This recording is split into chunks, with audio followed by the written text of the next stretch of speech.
మన్నమరిలో తెలంగాణ సాయుధ పోరాట అమరులను స్మరిస్తూ జెండావిష్కరణ అమరవీరుల స్తూపానికి నివాళులర్పించడం జరిగింది. వాళ్ళ ప్రధానంగా ఆనాడు నైజాం ప్రభుత్వానికి భూస్వాములకు వ్యతిరేకంగా మరి కమ్యూనిస్టు పార్టీ నాయకత్వంలో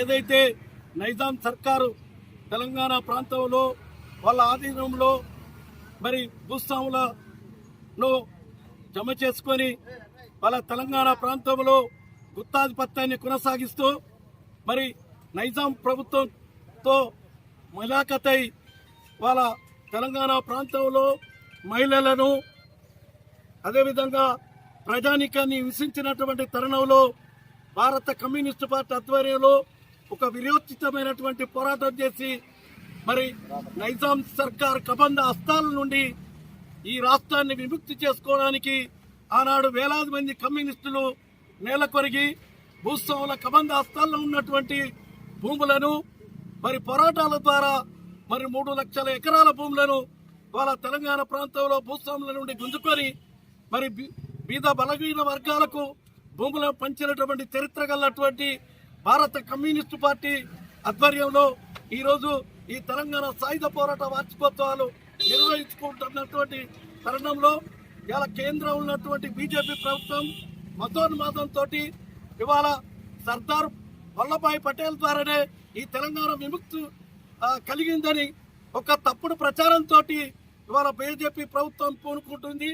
ఆనాడు మరి బీజేపీ పార్టీ లేదు, ఆర్ఎస్ఎస్ జనసంఘ్ ముసుగుల్లో వీళ్ళు మరి నైజాంకు వ్యతిరేకంగా పోరాటం చేయనటువంటి వ్యక్తులు కూడా ఇవాళ మేము తెలంగాణ విమోచన దినోత్సవం అని రకరకాల పేర్లతోటి ఇవాళ ప్రజల్ని మోసం చేయడానికి వంచడానికి ప్రయత్నం చేస్తున్నారు. అలాంటి తరుణంలో ఇవాళ కేంద్రంలో ఉన్నటువంటి బీజేపీ ప్రభుత్వం ఇవాళ రాష్ట్రంలో ఏ ప్రభుత్వం ఉన్నా కూడా అధికారికంగా తెలంగాణ సాయుధ పోరాట వారోత్సవాలను అధికారికంగా నిర్వహించాలని చెప్పినప్పటికీ కూడా పాలక ప్రభుత్వాలు పెడచెవిన పెడుతున్నాయి. భారత కమ్యూనిస్టు పార్టీ ఏఐటీసీ ఆధ్వర్యంలో మన్నమరిలో 77వ తెలంగాణ సాయుధ పోరాట వారోత్సవాలు జరుపుకొని ఇలా జెండా ఆవిష్కరణ చేయడం జరిగింది. అమరవీరులకు పూలమాల వేసి నివాళులు అర్పించడం జరిగింది. మరి ఆనాడు బ్రిటిష్ పాలకు నైజాం పాలకు వ్యతిరేకంగా తెలంగాణ భూమి కోసం, భుక్తి కోసం, ప్రజల విముక్తి కోసం కమ్యూనిస్టులు ఎర్ర జెండా ఆధ్వర్యంలో మరి తెలంగాణ సాయుధ పోరాటం అనేది జరిగింది. ఆ పోరాటంలో సుమారు 4000 మంది కమ్యూనిస్టు యోధులు కూడా బలిదానం జరిగింది. ఆ తర్వాత తెలంగాణకు విముక్తి జరిగింది. తర్వాత నైజాం భూస్వాములను వ్యతిరేకంగా పోరాడి వాళ్ళని తరిమి కొట్టడం భారత కమ్యూనిస్టు పార్టీ ఆధ్వర్యంలో జరిగింది. నేటికి స్వతంత్రం వచ్చి ఇవాళ ఇన్ని సంవత్సరాలు అయినప్పటికీ కూడా మరి తెలంగాణలో ఇవాళ సామాన్య మానవుడు బతకలేనటువంటి పరిస్థితి ఏర్పడతా ఉన్నది. బీజేపీ గవర్నమెంట్ కు ప్రశ్నించేవాడు ఈ భారతదేశంలో ఉండొద్దని చెప్పేసి ఈరోజు ఇవాళ బూటకు ఎన్కౌంటర్లతో ఈరోజు ప్రజల కోసం కొట్లాడే వారినందరూ కూడా ఇవాళ చంపివేస్తున్నారంటే ఇది తీవ్రమైన చర్యగా మేము భావిస్తా ఉన్నాం. ప్రజలకు ప్రశ్నించే హక్కు ఉన్నది, పోరాడే హక్కు ఉన్నది. భారత రాజ్యాంగం కల్పించిన హక్కును కూడా ఈరోజు బీజేపీ గవర్నమెంట్ కాలరాస్తా ఉన్నది.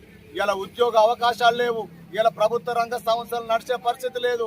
ఇలా ప్రైవేటు వాళ్ళకి ఇలా దారాదత్త చేసి దేశంలో ఉన్నటువంటి శ్రామిక శక్తిని ఈరోజు బలిపోచులు చేసి ఇలా రోడ్లపై అడుగు తినే పరిస్థితి తీసుకొస్తుంది. అంటే ఎవరి కోసం పరిపాలిస్తున్నారని చెప్పి ఈరోజు భారత కమ్యూనిస్ట్ పార్టీగా అడుగుతా ఉన్నాం. భారతదేశంలో సంపద ఈరోజు యావత్ భారతదేశంలో ఉన్న మానవులందరిది. కానీ ఈరోజు కొంతమంది దేశ సంపదకు అనుకూలంగా బీజేపీ గవర్నమెంట్ మోడీ గారు చేస్తున్నారంటే ప్రజలందరూ కూడా అర్థం చేసుకోవాలి. నాటికి నేటికి మార్పు ఏం లేదు. ఆ రోజు బ్రిటిష్ వారు చేశారు, ఇలా నల్లదొరలు పరిపాలిస్తూ కూడా ప్రజలకు అన్యాయం చేస్తున్నారు. కాబట్టి భారత కమ్యూనిస్ట్ పార్టీ ఇవాళ ప్రజల కోసం కొట్లాడుతుంది. ఇవాళ ఏఐటీసీ శ్రామిక వర్గం కోసం ఎప్పుడు కూడా పోరాటం చేస్తూనే ఉంటాం.